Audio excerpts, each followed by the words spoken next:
সদরঘাটের পাশে দিনের প্রথম আলো ফুটতেই কাজ শুরু করে কিছু মানুষ।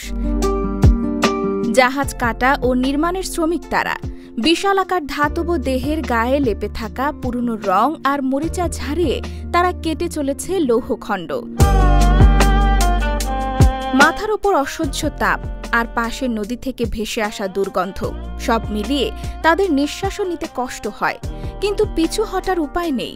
ঘামে ভেজা গা, কাঁধে ভারী যন্ত্রপাতি আর নোংরা পানির ছোঁয়ায় হাত পা প্রায় ক্ষতবিক্ষত।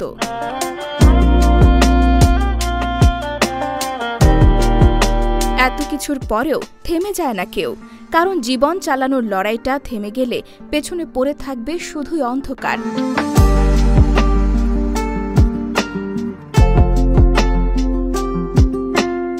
আমাদের তো কর্ম এটাই কাজ কাম, এটাই সব কাজ করতে হতে মনে করেন যে কাটিং ফিটিং এর কাজে আসতে হয়। পড়ালেখা করা থাকলে তো আর এই কাজে আসতে হতো না।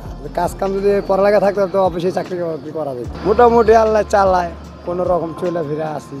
এটা কষ্ট তো অবশ্যই হবে, কষ্ট তো সবার জীবনে একটু একটু আছে, আল্লাহ দিয়া রাখছে, আবার আল্লাহ সারে। হারা তো সব লাগে, কষ্ট করলেও তাহলে তাদের জন্য তো করা লাগবে। পড়ালেখার জন্য মাদ্রাসার জন্য তো পড়ালেখা তো লাগবেই, নিরাপত্তা তো নাই কইলেই চলে।